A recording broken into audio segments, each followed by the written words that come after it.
So we're doing this talk several times a week. We're also doing this weekend show with Anna Kasparian and Michael Brooks every Saturday on the weekends. And obviously, all this material is free. It'll be free forever. All these videos are archived on our YouTube page. All we ask is that you press like and press subscribe so we help get the videos out to more people. But for now, I will turn to Eileen, who's been generous enough to give us her evening. So I guess I'll start with a simple prompt, Eileen. Did coronavirus and the ongoing lockdown finally kill off cinema, which has been in the eyes of many slowly dying for decades? What's your take? Well, my take, at least as we originally planned, was I was going to be very, very ambiguous and equivocal, while Connor took the absolutist line and said, yes, this is it. It's dead and good riddance. Long overdue death. I'm going to say, how could you even tell if it's dead? It's been dying since what? The late 40s, early 50s, when you begin the collapse of the studio system. And it's sort of been dying in successive waves ever since then. When I first started watching movies in the 70s, it was it was a grim, dead ski looking time. And it keeps getting up like a zombie over and over again. So, how will we know? How will we hold up? Is it really going to be when the last picture show closes? I guess it might be. All we know is right now it's shut down, it's stopped, and there is, as far as I've been able to judge, there's no clear path forward. The people who are crew people that I've talked to are just sitting in their holding pens of their homes, saying nobody knows, absolutely nobody knows how we find our way back from this.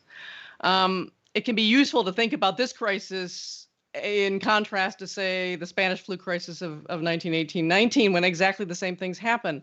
All the theaters shut down, all production ceases, big stars are coming down with the illness, everyone's freaking out, no one sees a way forward. But the difference being, film was so hugely, rampagingly, internationally popular, and everyone knew it, and was only on the upswing, that somebody was going to find a way to make sure it came back, unless everybody died. And of course, that person was Adolf Zucker, who winds up being head of Paramount. And what he does is he just basically helps the mom and pop indie theaters die, buying some out, nudging others over the edge, builds a new chains of theaters, and establishes what's called the vertically integrated studio system, where it's a total oligarchy. A couple of companies own the means of production, not the means of production, but production, the processes, distribution, and exhibition. So somebody, in other words, sees there's so much money to be made, they're never going to let it die.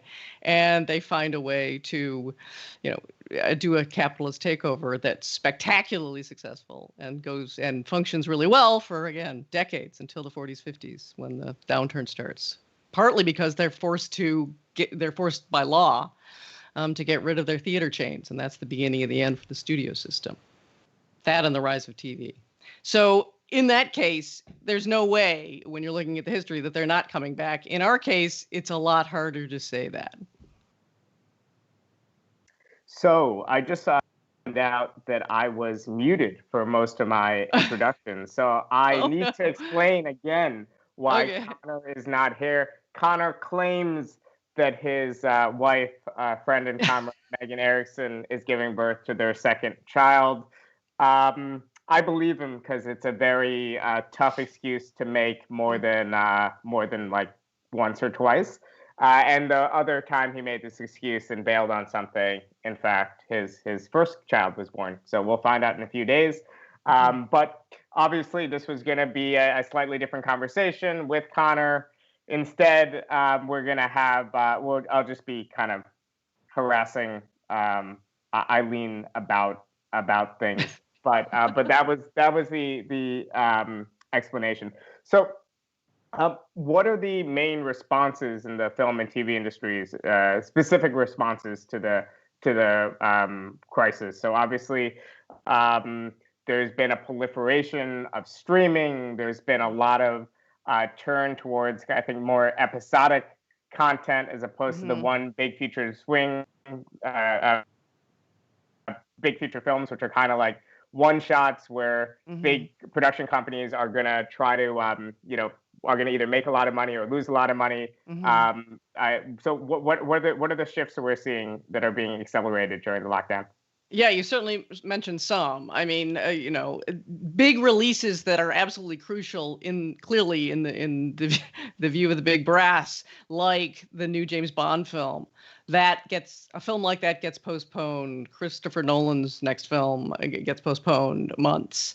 In fact, that was the first time I knew that lockdown was going to be serious and lengthy was when I saw that they were postponing the release of No Time to Die, the James Bond film, till November. And that will tell you right there that they think this is going to go on a long time. So there's that. There's films that were partway through a run that, of course, theaters closed. So like the new version of Emma, the new Jane Austen adaptation, partway through, they dumped it into television release and jacked up the price of the rental. So for $19.99, you could watch Emma. I'm somewhat embarrassed to say I did because I was just that eager to see it. I hadn't seen it. Suddenly, $20 seemed insanely worth it. What's wrong with me? But there you go. Austin does that to some people. And then, of course, yes, jacking up the amount of content there's tons of films that were supposed to have releases that are now not going to have releases. I've read some bizarre attempts at solutions that really hardly make sense to me. There's one called Kino Marquee that is kind of independent film company Kino Lorber is partnering with smaller indie or kind of odder theater chains like Alamo Drafthouse to try to get a kind of live experience to people who are going to be watching new movies digitally. So they're going to take, say, there's a big Cannes winner from Brazil. What's the name of the film? Baccaru, I think it's called. I haven't seen it yet. Sounds great. Won the Cannes Film Festival. They're going to screen that. People are going to be watching it at home digitally. But apparently the theater chain is involved in this, in that they're going to have Q&A sessions that are filmed to give you some sort of sense of the live experience.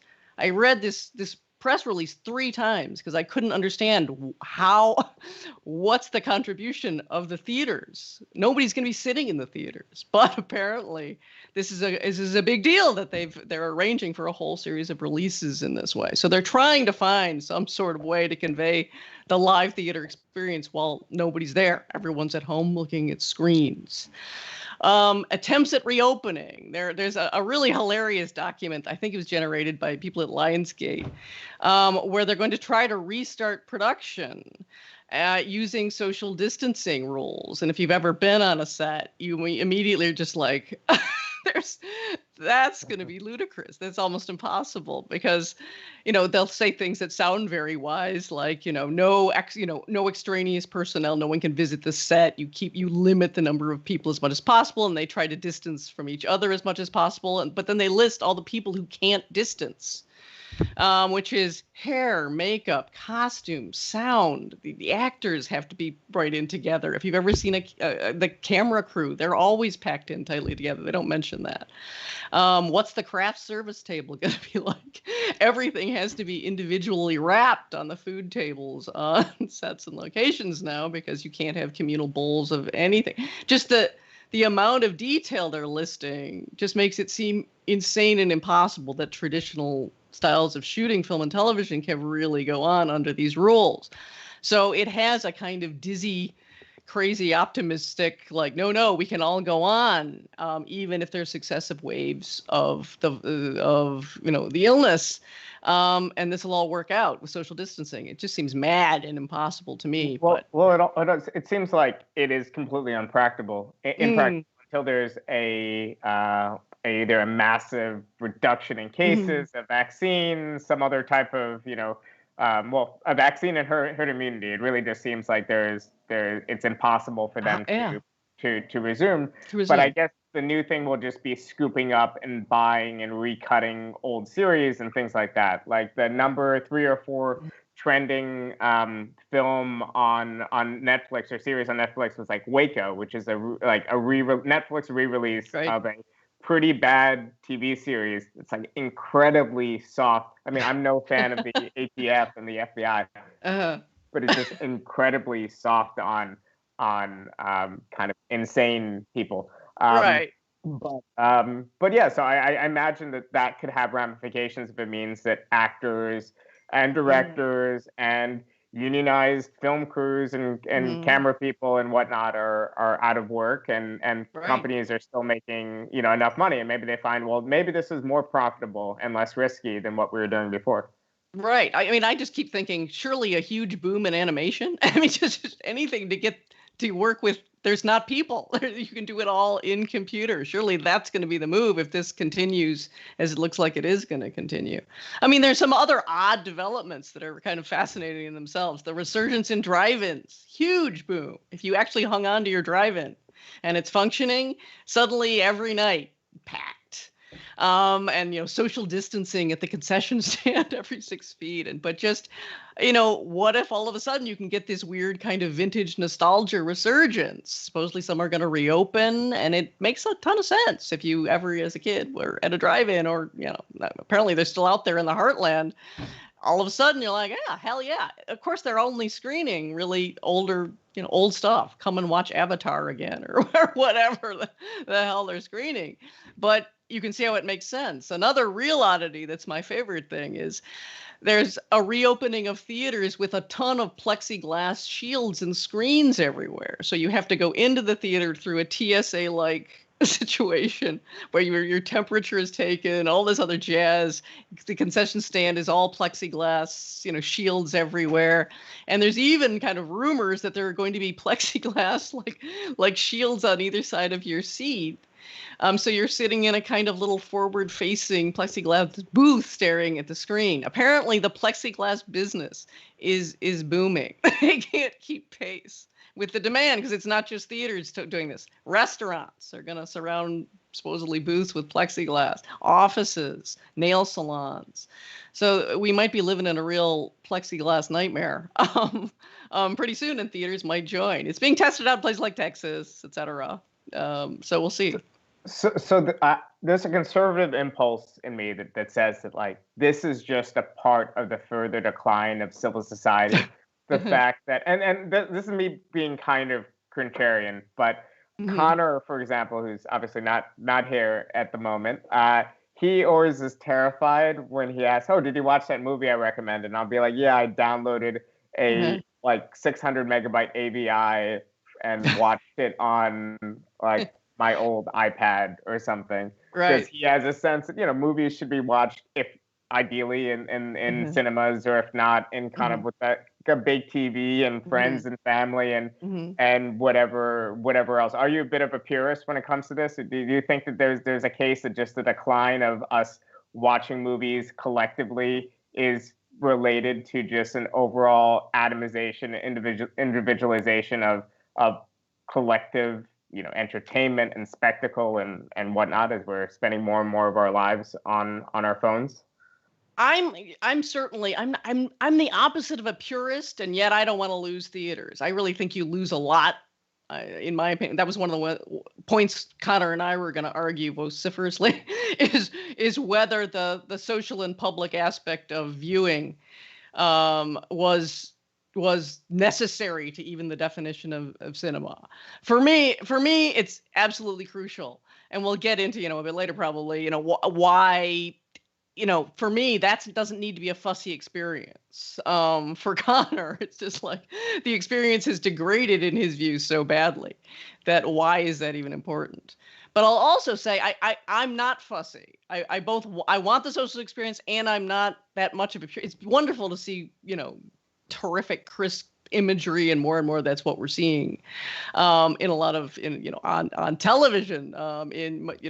There's so many ways you can see really, really gorgeous high definition, super detailed and rich imagery.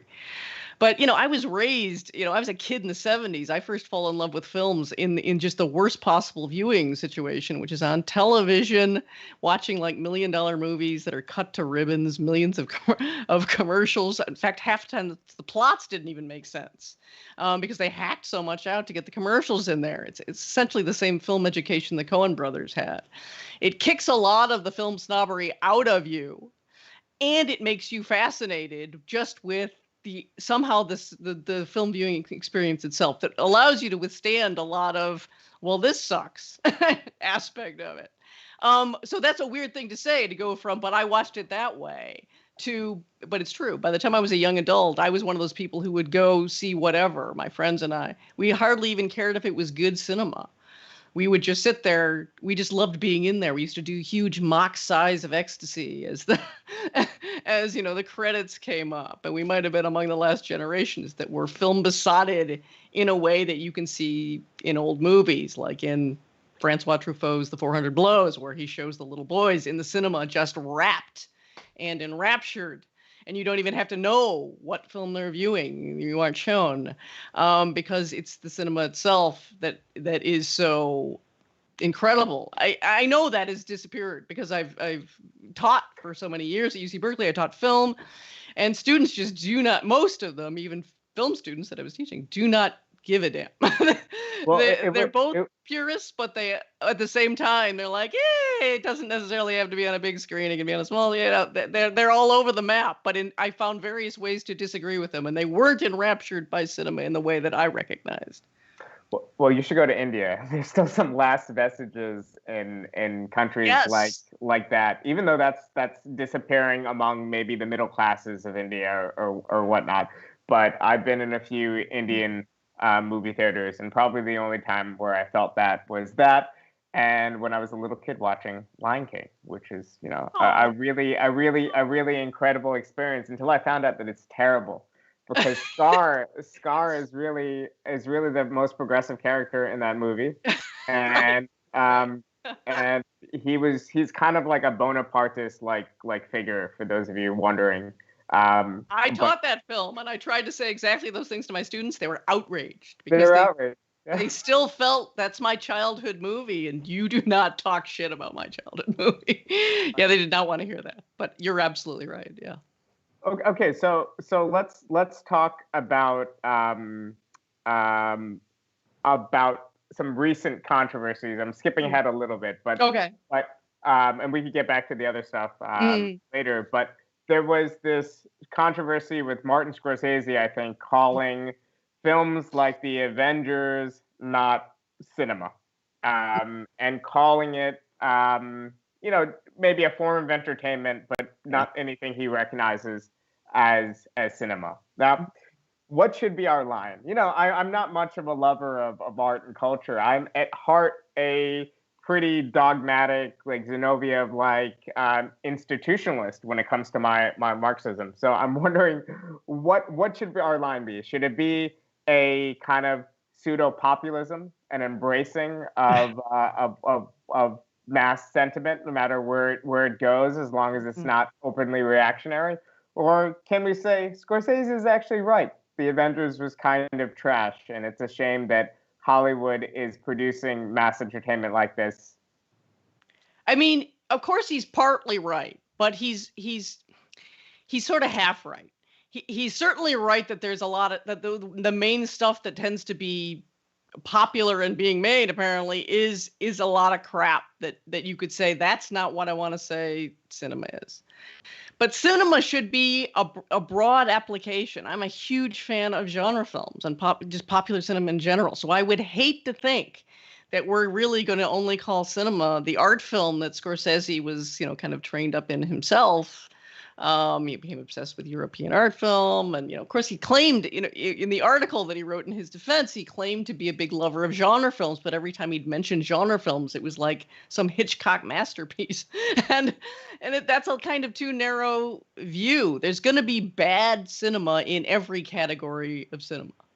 So there's going to be horrible comic book movies, and there's going to be a couple of really great ones, and that's going to be true of action films, and it's going to be true of physical comedies, and a million other categories of filmmaking.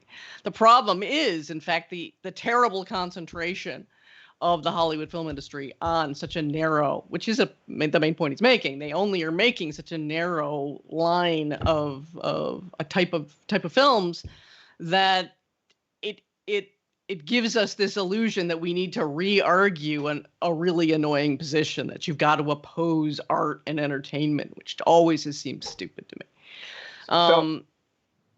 Yeah, so are people numb to this kind of CGI overkill of films like the Avengers? Like, what is that part of the explanation for the return of like narrative storytelling in podcasts, which are kind of like a good old like radio drama from the 30s without the fake Mid-Atlantic accents? I would say that I think we've all gone plot crazy. The binge watching phenomena, which is even more intense than I realized until it started happening to me. And then I'm like, no, this is a real thing. You get horribly addicted. You feel actively bad when whatever the show ends and there's not another one to start binging. A plot hunger. I mean, the Stranger Things phenomenon was nothing but a kind of clever ability to deploy the most addictive aspects of plot on you and make you keep watching, even if you're protesting at some level.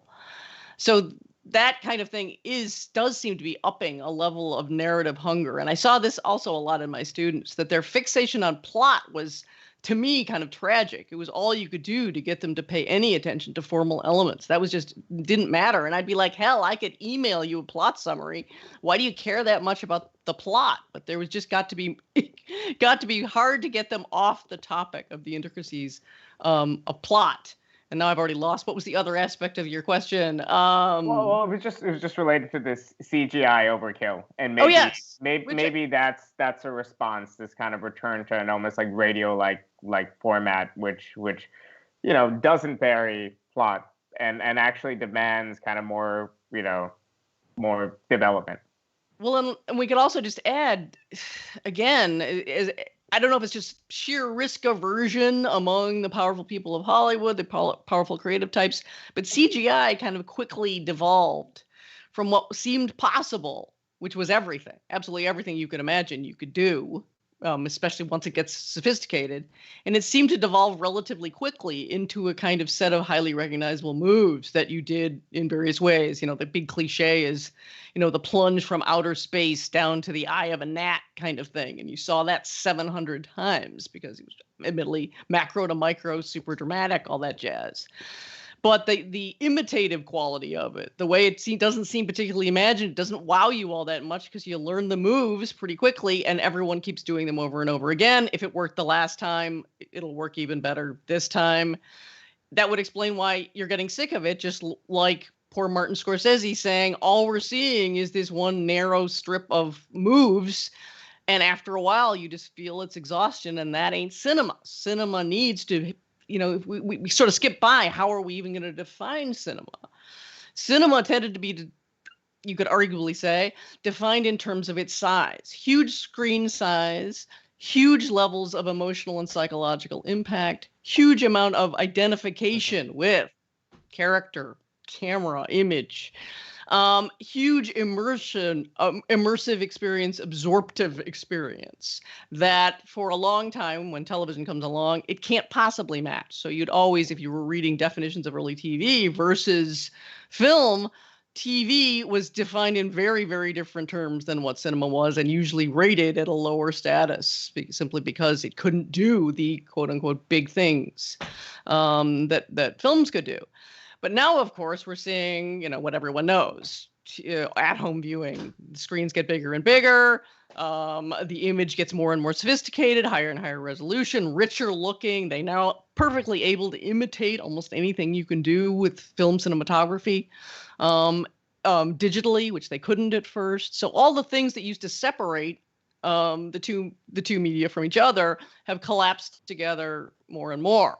So now so many cinematic capacities that seem to be really belonging to and define the cinema are now so shared by what you can see on by the TV medium that it started to really collapse the idea of why go, as Connor, why go out when I can pay whatever he says, $2,000 and get some hugely sophisticated, 4K res television and, sit here in perfect comfort and nobody's eating behind me. No babies are crying. Nobody's talking.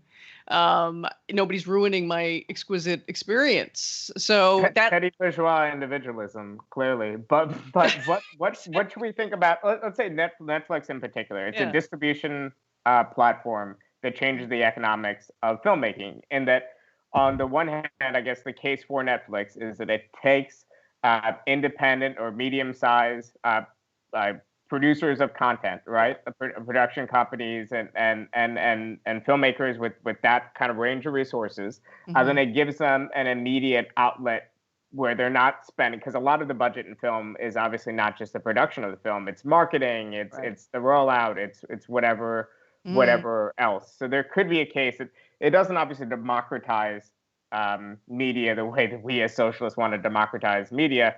I guess the case is that it might give some sort of extra leverage to smaller, medium-sized producers compared to just the couple conglomerates that would produce the same 5 types of films constantly. Is there? This is like I don't believe this case necessarily. This is my kind of. This is the Elizabeth Warren probably take, if I had to guess, on film production. But what is the impact of Netflix in particular? Is it overall? Is it fairly benign, or is it destructive? It's so hard to even say, because at first, of course, and this always happens. Anytime there's something opens up that seems to allow the ordinary person to get a foot in the door, because they're craving so much content that even someone outside who's not an insider can suddenly pitch, maybe get a deal, etc. So there's like massive excitement at first with just the huge engulfing like whale mouth swallow of Netflix for content that they wanted. Of the people I know who tried to get things done, none of it happened. I think the squeeze was also fairly quick. Back, as far as I can tell, the film industry and the television industry always go back to, who's an insider, who do they know? Half the jobs in Hollywood are about keeping the outsiders out. What it has done is it's taken what used to be, it used to be a big part of, old time film to make mid-range films. You had a range of budgets, and then, everyone who knows anything about film knows that for a long time, especially since the independent film phenomena of the 80s and 90s, that low to mid-range budget film keeps getting squeezed out of the slates of major production companies. So that a lot of that has migrated right to television and to places like Netflix. That's your opportunity to make those films, and that's leading a lot of filmmakers like, say, the Coen brothers, who have tended to live in a kind of mid-budget range. When the Coen brothers are making movies that are pretty, or even, always being listed as doing TV, which never kind of comes out. The Harv Carbo, Private Detective, never gets announced repeatedly and never appears. But Ballad of Buster Scruggs gets a tiny limited release and then is really a TV phenomenon more than anything. Right. And I guess, by the way, that's a great. I think it didn't even get that much attention, the Ballad of Buster Scruggs, but it might just be because these are just micro moments for content. A week. It demands a lot of attention, and then it just disappears. Right, exactly. So all of those qualities are now being absorbed into television viewing experiences, so that the range of what you can see on TV is broadening to encompass, everything you could have once seen in a thriving movie industry and beyond, while the range of what you can see at the movie theater tends to be narrowing. And, the independent film business is just not. It's not healthy, as everyone knows. Talk about dying slowly, more and more, dying on the vine. Yeah. So what are the consequences on the labor aspect? So we're seeing the loss of certain specialized working class jobs, like projectionists in theaters. I imagine, though, you're also probably seeing the creation of other forms of maybe more digital editors are needed, or whatever else. Does it balance out, or is there a general trend towards less and less labor being needed? And also, what's happening to wages, not for actors in the bigger roles like screenwriters and directors, but for the lower rung of people who help make this content? I wish I was more well versed in exactly. I think it's typical. It's going to be low poverty to no wages starting out. Any kind of exploitation that can be done to get free labor that's always going to be the case, and it probably gets worse all the time. But I think once you're kind of made talent, you can latch onto huge revenues. So there's this kind of schism of terrible money to fantastic money, which I'm not sure is actually changed that much. That seems like that's pretty typical. The labor-intensive quality of films, I think continues to a surprising degree, and I do think that's an area where this pandemic might actually do something big, where it's surprising to see how much shooting, like if you live in New York City or you live in LA, how many times you see filming and how absolutely crude and old-fashioned it still looks. I think tends to surprise people when they see it if they aren't familiar with it. How many trucks, how much equipment people, how many labor type grips and electric are lugging cable around. That kind of labor crudity, I think, continues to a surprising degree in the system, given how important digital is and how much pre and post production have expanded as opposed to production. I just think it's a kind of industry tendency, especially it seems to me in the United States, that has kept industry practices that are practically dynastic, a lot of them as much the same as possible as a way to kind of represent, are you an insider? Are you in the know? Then you know that this is how you do this thing, even if it seems like it's a ridiculously old-fashioned approach. So it does seem surprising that the whole means of production remains as heavy equipment oriented, as labor oriented as it is. I'm always amazed. It just seems like surely we should have gone Jetsons on this. That's an old-fashioned reference to the space age by now, and somehow a lot of it doesn't happen. Of course, there's more jobs. There's more, ultra tech jobs, sure. But the old way of going laboriously about filmmaking hangs on. Well, in part is that because of even if it's just craft unionism, the strength of unions. What's left of guild right. and union, and I think that's at least part of it. I don't know how strong they are. So can we back up to a definitional question? So when people talk about the studio era, they're talking about the vertical integration of a company that's doing film production, but they're also doing distribution. They also, in some cases, own movie theaters. Is that basically that's the great era, the golden era of the studio, of the studio system each studio was standalone, and there were very few of them. There were only 5 majors, and I forget how many minors, and then there was Poverty Row, and they tended to be at levels that related to how many theater chains they owned, how grand were the theater chains. So that's a way of defining it. They were very standalone. They did everything, and they owned the entire circuit. So there was no way you could lose money as long as films were productive. You controlled everything. And of course, they very carefully kept out and squeezed out, monopolized the industry. So if you were trying to be an independent, very few were allowed to flourish. So a good example would be Sam Goldwyn, or Disney is an independent that obviously flourishes. And the others are pretty much kept low and kept out.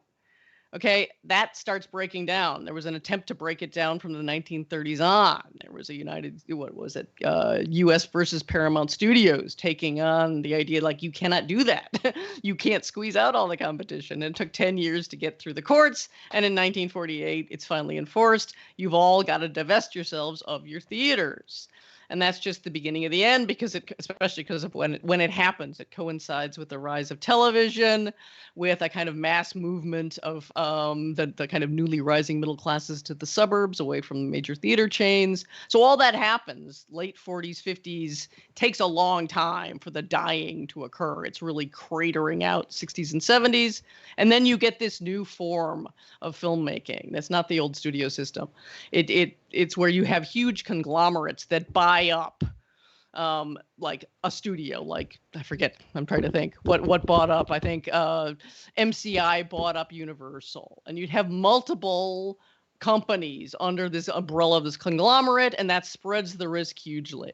So you have your movie studio still functioning, but you've also got, you've got a music company, you've got a publishing company, you've got a toy manufacturer, and you can already see how synergistic business practices allow them to figure out many more streams of revenue, and it's all in this house, but it's this massive. Is that why they allowed for more experimentation? Is that why films in the 60s and 70s got to, like, what accounts for the greatest period of American film and like good question. The so-called Hollywood Renaissance. That happens in the last struggling gasps of the studio system, as they are finally acknowledging they're just hemorrhaging money so badly. It's worth it bringing the only people who are regular moviegoers are like maybe late teens and 20-something, college-age kids especially. That's their main audience, and that's all they're hanging on to. So they start saying, hell, we'll just have younger executives and start giving young talent a try. So the people who would never have gotten their shot in their 20s or something, all of a sudden are being told, go, make your movie, make Easy Rider, make all these risky low-budget films, and they actually do really well. And, it's out of that short period is usually roughly 10 years tops, say 67, 77, something like that. And what emerges out of this, the conglomerate system is already happening at the same time. Films start coming out that were made that were risky, like Star Wars, that nobody thought at the time was going to be anything like the hit that it was. And it makes so much money that they're like, oh my God, they come up with a new business model. And they say, wait a minute, and they call them tentpole films. With 2 of these films, or maybe even 1, if it's Star Wars, we can prop up the entire slate of our films for a year. It now makes so much money, and there's also more venues, literally like airplanes and television, and you can sell it in so many other ways over a period of time. And there's the merchandising deal that happens through Star Wars, where Lucas becomes a gazillionaire because he holds onto merchandising rights and teaches these people a lesson they never forget. You have to have a whole merchandising division, make sure you never give those rights away. So they figure out, in other words, all sorts of ways of making money off a film so that even if it seems to flop, it can often bring in enough money over time through all the different ways, they've platformed it, that they've got a whole new business model that revised them hugely starting in the late 70s and through the 80s and into the 90s. So we're still in... Oh, carry on. I was going to say, so something like, let's say, the Hollywood blacklist, we associate with this. It happened during the studio era, and we associate with, okay, literally just 20 people, 20 executives need to know who's on this list, because those are the people that are controlling our production of cinema. In the same way that in the Soviet Union, there might have only been 20 bureaucrats that were, approving or disproving films. So obviously the Soviet system produced many classics of cinema. And the studio system did too. But what happens in the 60s and 70s, I guess you could say, is just a turn towards companies are now able to take more small risks on a bunch of different films. And these films are tricky because what ends the Hollywood Renaissance is, oh my God, we figured out a new money-making business model that's so hot, that's so great. We don't want to go on taking risks like we were.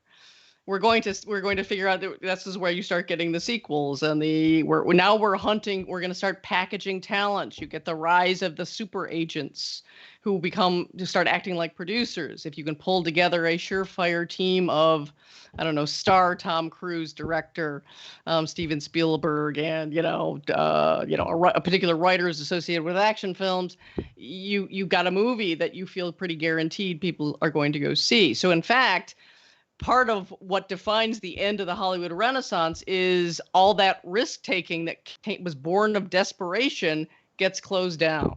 And you move toward, now we know we can almost calculate, with occasional blow-ups, we can calculate how we're always going to make tons and tons of money, and they become insanely risk-averse. That's the era where you start getting all the MBAs running Hollywood and not the showmen, lower class but ruthless, movie moguls who are not trained in business practices. That's when you start getting. so the 90s is kind of the Bruckheimer era, Yeah, where 80s, 90s. You attach Tom Cruise to a film, you're going to get the film made, Yes. even if he's like The Last Samurai, ridiculous Exactly. premise of Exactly. Tom Cruise can samurai something. That guy's like my height, you know. It's so awful. No, it's a terrible 80s or a terrible time. But then later on, I guess there's a shift. By the way, I have anecdotally heard about Tom Cruise that he's very nice to people on set, which might just be a way to lure them into his cult. I don't know. But so it seems like, though, even though there was lots of sequels and things like that in the 90s, and this emphasis on bankable stars, so you're seeing kind of this breakaway from kind of the Hollywood Renaissance era. There has been a further shift towards intellectual property, like people finding, like, Game of Thrones was something I just knew because my 5 nerdiest friends had read the books and told me to read the books, right?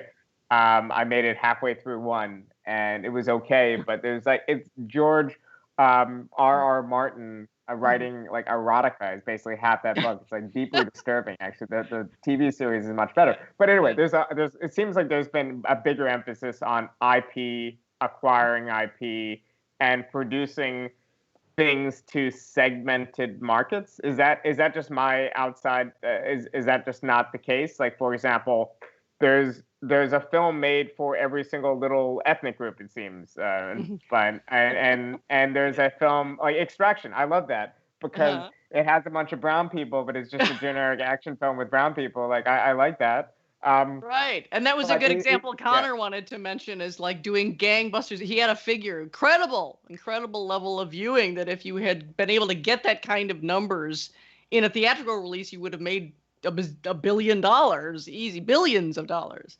But would you have? And, you know, his argument, I think, was no. And that's why it was a good example of what could happen now with new viewing habits that are essentially home viewing habits. Yeah.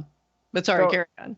So now I'm going to ask you some socialist questions before we have a riot in the comments. So I guess, what conclusions should that bring us to about how we democratize entertainment? Because it does seem like we should admit that, okay, capitalist development in and of itself is democratizing entertainment. Insofar as, you know, you could be in, you know, when I was in India last summer or 2 summers ago, you know, not many people have TV sets. You know, there's no even electricity in some areas, some parts of the country is still spotty, but everybody has a mobile phone. Increasingly, those are at least like Android phones that can play videos and things like that. Like clips and videos and things like YouTube are exploding. So it seems like on the consumption end, that's already being taken care of by capitalist development, though obviously there are gaps. On the production end, it seems like, what are we calling for? Because when we've seen various forms of socialist production, they've just been state monopolies. And I was drawing the connection between the studio system, but just state funding into different projects, sometimes projects that are deemed you know, ideologically appropriate, or even when there's a competing state sector, like Venezuela pumped a bunch of money into Bolivar, and also I think gave our comrade Danny Glover a bunch of money to do a Toussaint movie that never came about. I'm not sure what happened to that, but anyway, what are your thoughts on how we democratize production? Is it just as simple as making sure that people are paid well who are doing this work, and state grants and things like that? Like in Canada, there's a lot of like documentary filmmaking, and a lot of other filmmaking is relying on state grants. I know it's that way for countries with small labor, with small language markets. What are some of the directions that we could go into? I mean, if only you could, the unions could strengthen to the point that there could be, you know, far greater security, far greater profitability for you know, the people who actually have to make these things happen. I mean, in my experience, that's not been the case. There's occasional strikes and occasional fights, and there's an occasional going to the mat over certain issues. But it's amazing how that doesn't seem to morph much, as far as I know, in Hollywood. It's still how few people ever squeeze into the really successful, working all the time kind of situation, and it still works on such a word of mouth. Among the most old-fashioned things about the American film industry is the system of almost patronage. Someone else has to bring you in to who's already established so that you can meet so and so, and it's very, very hard to get and keep very, very secure employment. I mean, I was just talking to a very successful cinematographer on the Filmsuck podcast who's, was doing, It's Always Sunny in Philadelphia, had a whole list of especially TV credits, but indie film credits. And he's just sitting there going, yeah, my career could be over. It's all just the next job. Like there's no guarantee other than your name, your reputation, your contacts. People know you. You hope they'll call. You hope this will revive. I mean, it's also a little scary to think about how democratic can this ever be? The way the whole money making system is now so confusing and obscure. James Schamus, who's the great producer whose company Good Machine then becomes Focus Features, was legendary, and he came and gave a talk at UC Berkeley, and he said, guess what the kind of the maximum way of profitability is? Well, it's data mining. Because if you're wondering how is Netflix ever making any money, it's always being listed as, well, it's still not in profit. And what would its sources of profit be? He starts listing these kind of obscure, vaguely predatory sounding things that are the fixation of people who are trying to work out how exactly is this system of profitability working now. I had someone who also was researching these new types of companies working in new types of ways like Netflix, and they speak very frankly in their business meetings, and you can read their notes where they're basically looking for a kind of wall-to-wall viewership where people are never not running screens, multiple screens if possible, where you're just in a constant state of viewership. And that somehow there's this kind of mistiness over the payoff, how that pays off, other than all you can think is it spreads out into other ways of marketing things to you and knowing right now the model is just about accumulating market share. Mm-hmm. Yeah, there doesn't seem to be, and that just means they're all like a house of cards. Soon. Yeah. Soon after. Doesn't it seem like huge bubbles? Sorry, my dog is barking right now. Yeah, a huge weird bubble that you can't believe isn't popping. But it isn't. It's been going on for years. I'm still waiting. Like how does it stay up? But there's so many more businesses like this that are operating this way. Well, when it comes to the question of democracy in film, I think we should be clear that we don't believe that democracy as a principle should be injected in every single sphere of the production of culture, because obviously there's lots of sentiments that are minoritarian, marginal sentiments. Obviously socialism today, but hopefully socialism the majority in the future, and there'll be some freaks out there that we're going to have to make films. Like what's the name of the Buffalo 66 guy, like Vincent Gallo. It's that guy. I would never invite that guy over to dinner. That guy seems like an absolute terrible person, but he makes some good films that some people like. But we are talking about enforcing certain abilities to access, like genius grants and state funding for certain topics, and a baseline of maybe subsidies connected with guaranteed higher wages, preservation of union jobs in the short term, and then obviously in the long kind of socialist future, cooperatively run production companies and whatever else, but cutting maybe from the top, but not the autonomy of directors and screenwriters and whatever else. Well, and like so much else that we talk about when it comes to what the goals are in American society that would be considered socialist, we're so far from them that it's hard to even get your head around what radical change would have to happen. I mean, at least in European countries, say, subsidizing films and grants and all this kind of support for getting new filmmakers of talent, and that's been a major thing for decades. There's never been any such thing in America. It's always been profit-seeking business, and so like tiny screenwriting prizes, tiny. There was this brief, rising hope with the 80s, 90s rise of independent film, where it really did seem like there were at least ways to funnel alternative points of view into mainstream viewing habits. There was some way that something could get in from outside, but there's so little assistance, support, grant, any of that available. There never has been, that we'd have to literally, as far as I can tell, be building it from the ground up. So there's no tradition, in other words. Here's one question. Let me preface it by saying, when did Hollywood first starting get a political label attached to it and it being considered liberal in the popular imagination? Good question. It's almost like a cliche. And obviously some on the right would even call it left wing, but let's start with liberal. Is this actually just because these people tend to, as individuals, be liberal on social issues? Is it just a misnomer? When did this kind of stereotype become affixed to it?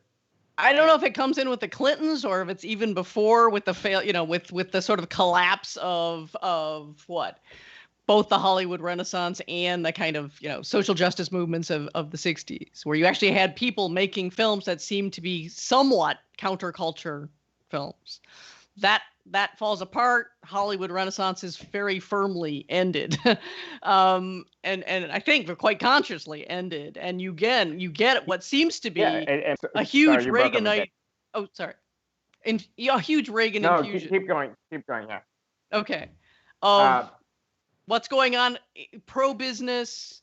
An amazing thing that few people know happens in the 80s. That Paramount decision I told you about, where they had to all the studios had to divest of their theaters. The business-friendly, deregulating Reagan era. Major Hollywood companies take that to court, argue we should be able to have theaters again because there's so many venues for screening that even if you owned your own theaters as your conglomerate, you wouldn't have a monopoly. The courts agree with them, and as a result, the oligarchic practices now completely make child's play out of what went on in the old studio system. So it's insane. I mean, Disney in 2019 had 40% of the box office. You've got the Disney monster is going to own, I swear to God, every form of entertainment before we're done. It's just insane, the leaps and bounds in what they own and how many stations, how many things you're watching are somehow Disney or other Disney. So where was I going with that rant? It just made me personally angry, so that's why I ranted about it.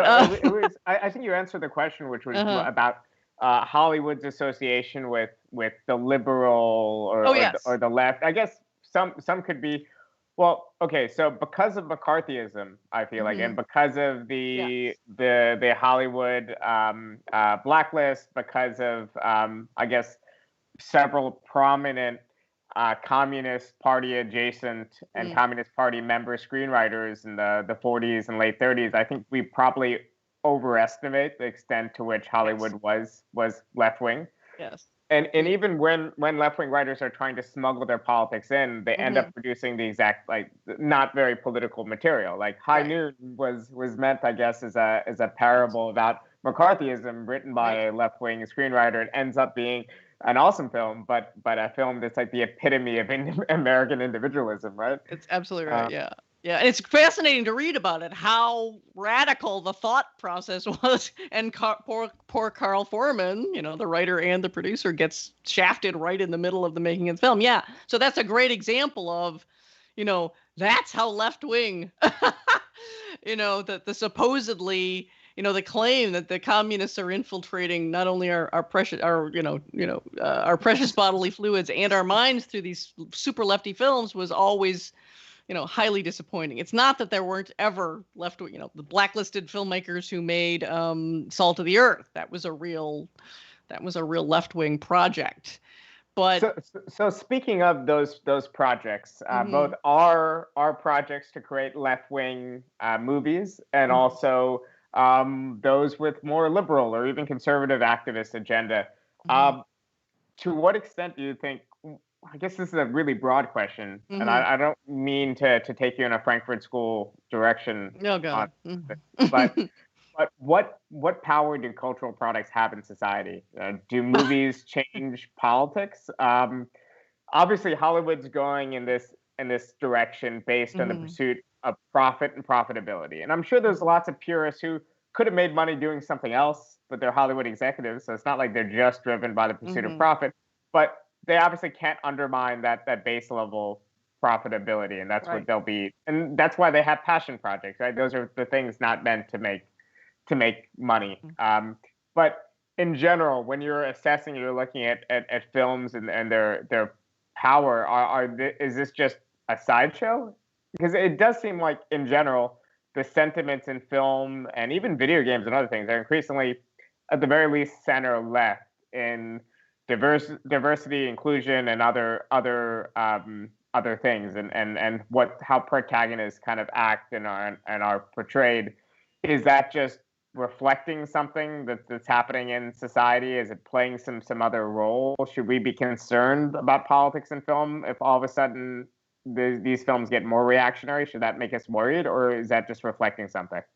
I mean, the impact has always been enough to make you worried. But then you should be perpetually worried, on the other hand, because we're so far from anything that's got any kind of radical political content in the direction that we want to go that it's nightmarish. I mean, if you take as a standard maybe something like 1920 Soviet cinema, where the formal design of the film plus the content of the film is designed to, make more revolutionaries and keep you revolutionary. Literally the experience of watching the film, it's built into the editing. If you take that as any kind of standard for how film could work politically, we're nowhere, and we have to kind of face that. We tend to think very much in terms of if we could just get more content, like if it could be, I just was on a podcast where we were lamenting a show dedicated to Phyllis Schlafly, sorry, I'm always mispronouncing it, so is everyone, called Mrs. America, and why even have a whole show dedicated to trying to kind of unearth her impact, which is, a big one in American politics. Where's the Emma Goldman show? I mean, the extent to which the hardcore left has been pushed out, and that's, of course, we're left with this kind of soft left, that this neoliberal set of takes that is clearly supposed to stand in for some sort of political stance. So, Mrs. America gets a ton of credit for being like bold television because it's even dealing with the feminists and the attempt to get the ERA passed. Well, I think that for one thing, it's not even a conscious attempt to exclude the left. It just, when a filmmaker, let's say, wants to make a film about Harvey Milk, the struggle that's still alive and still exists is the struggle for LGBT equality, whereas Harvey Milk was also a socialist, and he fought against that form of exploitation, and he considered him, he had class, struggle based views, but that just seems like kind of arcane and non-existent in U.S. society. So sometimes I kind of cut liberals some slack. Because what other film could get made? What other film would seem relevant? Otherwise, every single film is, Land and Freedom with, kind of somewhat didactic, writing. Believe me, if you love film and you like to think of yourself as a socialist, you don't even want to think about it because it's agony. Because you're colluding with the enemy every minute. Because we're just nowhere. I can't stress this enough. I think we are nowhere because we have no plan. Any experiments that were ever done in how to have radical political impact were abandoned so long ago that we're kind of left with, oh, yay, there's a movie about Harvey Milk, or somebody made young Karl Marx, and you're like, yay. It's so much built into a system. So often you watch these things and they shade into the very kind of bourgeois take on that figure.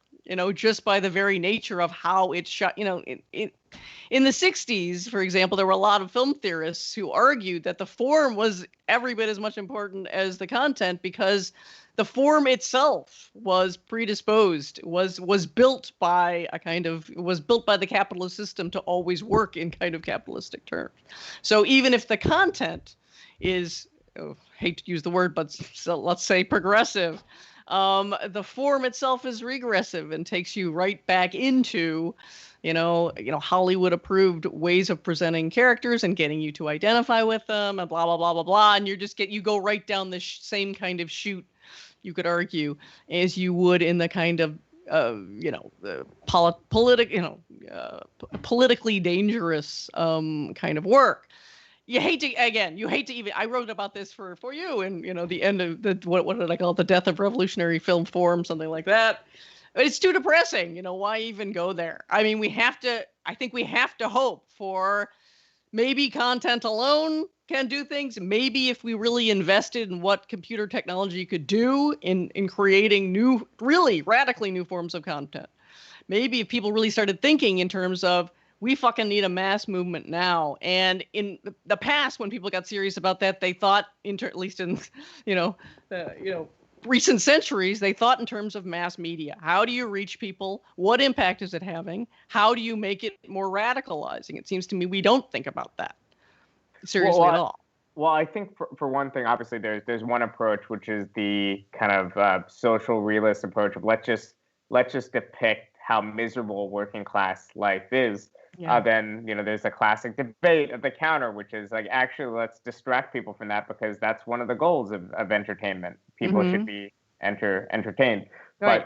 But my own view on culture is not that it doesn't matter, but then at the level of politics, a lot of these products end up just transmitting things that are already out there in society and things that, of course, can be shaped by class struggle. They don't really end up mediating it. They're kind of transmitting instead of mediating it. But I know that's going to lead to a very common thing I get in my email. People like, have you read Adorno? Like, very nice emails being like, hey, maybe you should check out this Benjamin guy. I'm like, all right, relax. Yeah, I know. But in any case, thank you so much for your time. I know you're working on a few things too. So once again, since I was muted for part of the intro, I want to plug again your podcast, Filmsuck, and all your great writing for Jacobin. Is there anything you're working on now? Any piece of writing you want to plug with the podcast? Yeah, I'm actually reviewing, and I just did a podcast on the new, I think is it Hulu series, The Great. It's about Catherine the Great, and it's written by Tony McNamara, who's the screenwriter for The Favorite. So he brings a great deal of, irreverence and a kind of dark satirical attitude toward quote unquote royal scum that I think is exactly what is needed to counter the whole deathly awful heritage film worship of royalty, especially British royalty, perhaps the worst royalty. And so he's really bringing that project to bear on Catherine the Great, and it's just terrific viewing. And I so rarely love anything that I'm very eager to plug it. Well, Soviet cinema gave us a great take on Ivan the Terrible, and now we have bourgeois cinema giving us a take on Catherine the Great. So we'll get to see which one is more progressive. Yeah. But once again, for those tuning in late, Connor Kilpatrick is about to be a father again. So he had to run off to the hospital about an hour before this live stream started. I hope he's watching. I hope everything's going great. Congratulations to him and Megan. And we're going to have more broadcasts tomorrow at 1 p.m. Eastern, 6 p.m. UK time. We are doing the launch of Tribune. If you're working at home, then maybe you could just stop working from home, steal some hours from your boss, and tune into that. Then on Wednesday, we have Rama Vasudevan, who'll be doing something on explaining how the Federal Reserve's policies are really benefiting a small core of capitalists and big finance.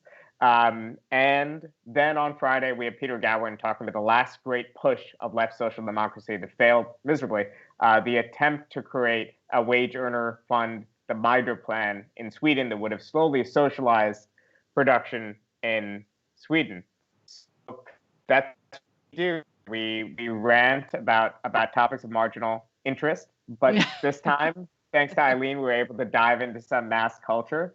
So thanks again, Eileen. Thank you all for listening. Thanks to our producer, Cale Brooks, and best of luck. I'll see you later this week. Bye.